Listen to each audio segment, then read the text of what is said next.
रतन टाटा की जब वसीयत का खुलासा हुआ तो उसमें एक नाम सामने आया।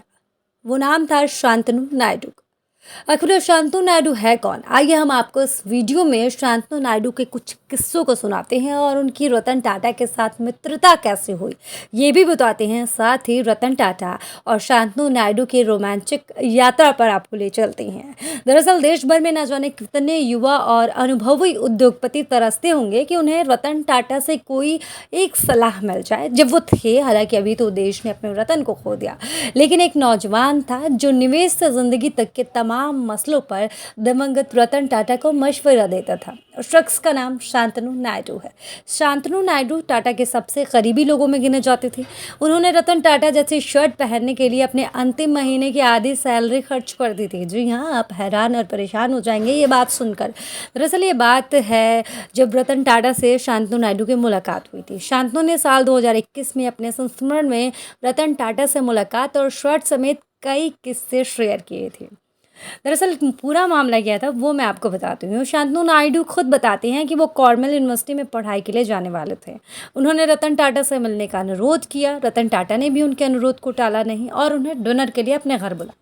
शांतनु इस खास मुलाकात के लिए ब्रुक्स ब्रदर ब्रांड की शर्ट पहनकर पहुंचे। ब्रुक्स ब्रदर को रतन टाटा की सबसे फेवरेट ब्रांड कहा जाता है।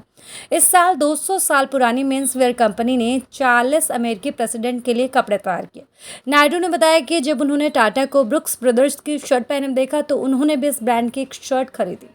उन्हें इस शर्ट खरीदने के लिए अपने अंतिम महीने की आधी सैलरी को खर्च करनी पड़ गई। जब शांतनु अमेरिका में पढ़ाई कर रहे थे तब भी उनकी रतन टाटा से मुलाकात होती रहती थी।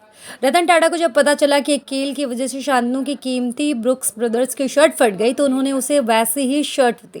दोनों के बीच इस बात पर बहस हो गई कि शर्ट के पैसे कौन देगा। आखिर में रतन टाटा ने जवाब दिया कि क्या मैं अपने दोस्त के लिए एक शर्ट भी नहीं खरीद सकता।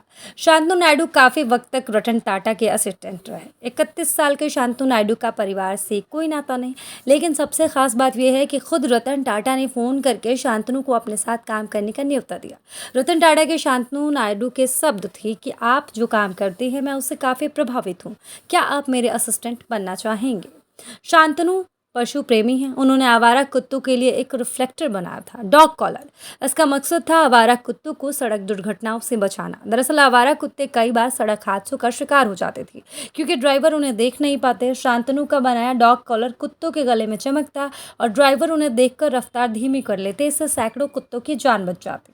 शांतनु के पास डॉग कॉलर बनाने के लिए पैसे नहीं थे, लिहाजा उन्होंने कॉलर बनाने के लिए बेस मटेरियल के रूप में डेनिम पैंट का इस्तेमाल करने का फैसला किया।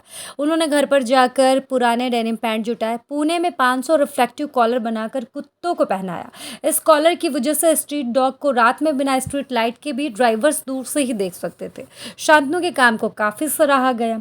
शांतनु ने अपने डॉग कॉलर के बारे में एक फेसबुक पर पोस्ट लिखा। मीडिया में उनके काम की रिपोर्ट हुई। शांतनु का काम रतन टाटा तक पहुंचा और वो शांतनु से काफ़ी प्रभावित हुए। रतन टाटा भी पशु प्रेमी हैं और उन्हें खास तौर पर कुत्तों से बहुत लगाव था। उन्होंने शांतनु को खुद फ़ोन करके बुलाया और अपना असिस्टेंट बनने का ऑफर दिया। और ये थी शांतनु नायडू से रतन टाटा के मुलाकात का रोचक किस्सा। शांतनु के लिंक्डइन प्रोफाइल के मुताबिक वो जून 2017 से टाटा ट्रस्ट के लिए काम कर रहे हैं। उन्होंने टाटा एलेक्सी में डिज़ाइनर इंजीनियर के तौर पर काम किया। वो टाटा ट्रस्ट के उप महाप्रबंधक हैं। कॉर्नेल यूनिवर्सिटी से एमबीए करने वाले शांतनु नायडू टाटा ग्रुप में काम करने वाले अपने परिवार की 5वीं पीढ़ी है। वो रतन टाटा को स्टार्टअप में निवेश करने जैसे मसलों पर सलाह देते थे। बेशक रतन टाटा ने देश को अलविदा कह दिया, लेकिन अपने प्यारे, अपने सबसे करीबी मित्र शांतनु नायडू के लिए अपने वसीयत में भी जिक्र किया है। उनके लिए बहुत सारे रुपए छोड़ कर गए हैं। इसके अलावा जो उन्होंने अपनी पढ़ाई के लिए लोन लिया था उसको भी रतन टाटा ने माफ़ कर दिया है। वाकई रतन टाटा जैसा कोई नहीं हो सकता। देश ने अपने रत्न को खो दिया है। रतन टाटा के लिए वीडियो पर एक लाइक, एक कॉमेंट तो बनता ही है।